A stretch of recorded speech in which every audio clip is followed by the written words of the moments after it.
ये कौन सा पेन है? रोटोमैक, लिखते लिखते लव हो जाए।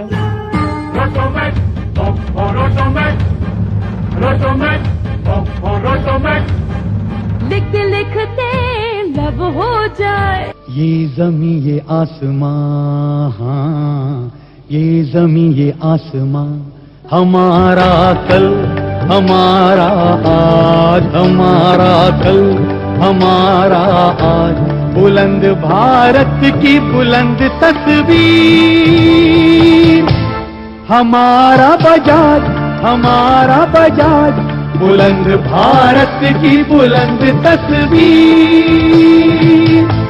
हमारा बजाज हमारा बजाज।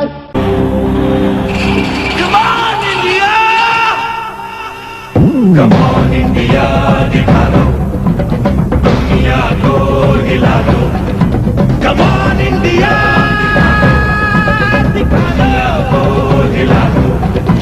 Come on India, दिखा दो हिला दो हिला दो।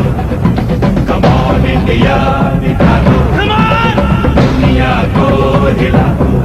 थोड़ा सा दिल थोड़ा सा will ले आओ, थोड़ा सा दिल थोड़ा सा will, थोड़ा सा will, 1985 മലയാളം ദൂരദർശൻ പ്രക്ഷേപണം ആരംഭിക്കുമ്പോൾ നാം കേട്ടതാണ്. നമസ്കാരം. പ്രധാന വാർത്തകൾ വായിക്കുന്നത് ബാലകൃഷ്ണൻ.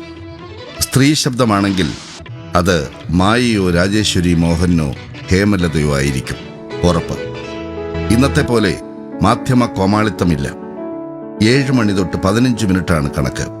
കൂടിയ താപനില കുറഞ്ഞ താപനില കൂടി കഴിയുമ്പോൾ ചിലപ്പോൾ 5 മിനിറ്റ് കൂടി കൂടും.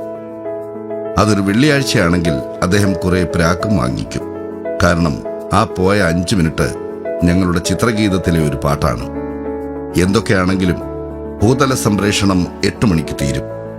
പിന്നെ ആകെ മൊത്തം ഹിന്ദിക്കാർ രംഗം കൈയടക്കും. പിന്നീട് വെള്ളി ശനി ദിവസങ്ങളിൽ രാത്രി ഹിന്ദി സിനിമ കാണും. മിക്കവാറും ദിവസങ്ങളിൽ ഗോവിന്ദ അല്ലെങ്കിൽ അനിൽ കപൂർ ആയിരിക്കും നായകൻ. ഞായറാഴ്ചത്തെ മലയാളം സിനിമയാണെങ്കിൽ മിക്കവാറും സുരേഷ് ഗോപിയുടെ ഇടിപ്പടമായിരിക്കും. തിങ്കളാഴ്ച മുതൽ പിന്നെയും സ്കൂളിലേക്ക്. സ്കൂളില്ലാത്ത ദിവസങ്ങളാണെങ്കിൽ 2:30 തുടങ്ങും സീരിയൽ കാണൽ. ജ്വാലയായും മരുഭൂമിയിലെ പൂക്കാലവും മുടങ്ങാതെ കാണും. മഞ്ഞു ചൊരിഞ്ഞിട്ടും മനസ്സിൽ കനലുകൾ എരിയും, ഇടവം മാറി പെയ്തിട്ടും അണയാതാളിപ്പടരും ജ്വാലയാ. ബുധൻ വ്യാഴം ദിവസങ്ങളിൽ വൈകുന്നേരം അധിക നേരമുള്ള കളിയില്ല. കാരണം മധുമോഹന്റെ മാനസി കാണാൻ പോണം. ഓൻ അക്കാലത്തെ ഒരു പുലി തന്നെയായിരുന്നു. പിന്നെ ഒരിക്കലും നഷ്ടപ്പെടുത്താത്ത ഒരു പരിപാടിയായിരുന്നു ആഴ്ചയിൽ ഒരു ദിവസമുള്ള തിരനോട്ടം. അത് കണ്ടാലേ അടുത്ത ഒരാഴ്ചത്തെ പരിപാടികളെക്കുറിച്ച് ഒരു ധാരണ കിട്ടും. നമസ്കാരം. മാന്യ പ്രേക്ഷകർക്ക് തിരനോട്ടം പരിപാടിയിലേക്ക് സ്വാഗതം.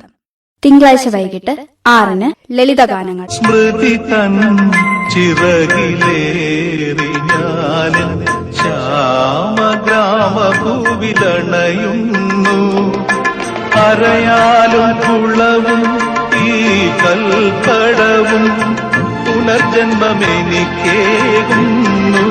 ഞാൻ എന്റെ ബാല്യത്തിൻ തീരത്ത് നിൽക്കുന്നു. വൈകിട്ട് 6:30-ന് ജംഗിൾ ബുക്ക്.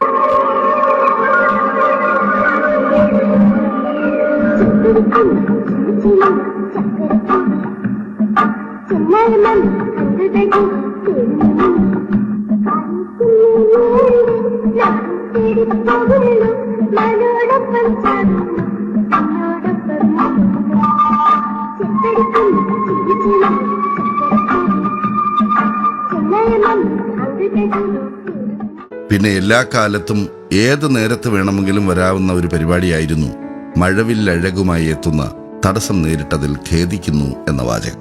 ഏറ്റവും രസം ഇതല്ല. ഒരു കാറ്റ് എവിടുന്നെങ്ങാനും വന്നു പോയാൽ അപ്പോഴേക്കും പോകും ചാനൽ. പിന്നെ ആന്റിന പിടിച്ച് തിരിച്ച് ശരിയാക്കലാണ് പ്രധാന പണി. അപ്പോഴേക്കും കണ്ടുകൊണ്ടിരുന്നതെല്ലാം കഴിഞ്ഞു പോയിട്ടുണ്ടാവും. ഞങ്ങൾ ഈ പറഞ്ഞതും നിങ്ങൾ ഈ കണ്ടതും കേട്ടതും ഒരു തലമുറയ്ക്ക് മേൽ ദൂരദർശൻ എത്രമാത്രം സ്വാധീനം ചെലുത്തിയിട്ടുണ്ടായിരുന്നു എന്നുള്ളതിൻ്റെ നേർസാക്ഷ്യമാണ്. നിങ്ങളിൽ ചിലരെയെങ്കിലും ആ നല്ല ഓർമ്മകളിലൂടെ കൂട്ടിക്കൊണ്ടുപോകാൻ സാധിച്ചു എന്ന് ഞങ്ങൾ പ്രതീക്ഷിക്കുന്നു. തുടർന്നും ഒരുപാട് നല്ല അവതരണങ്ങളുമായി നിങ്ങൾക്ക് മുന്നിൽ എത്തുന്നതായിരിക്കും. കാത്തിരിക്കുക. നന്ദി, നമസ്കാരം.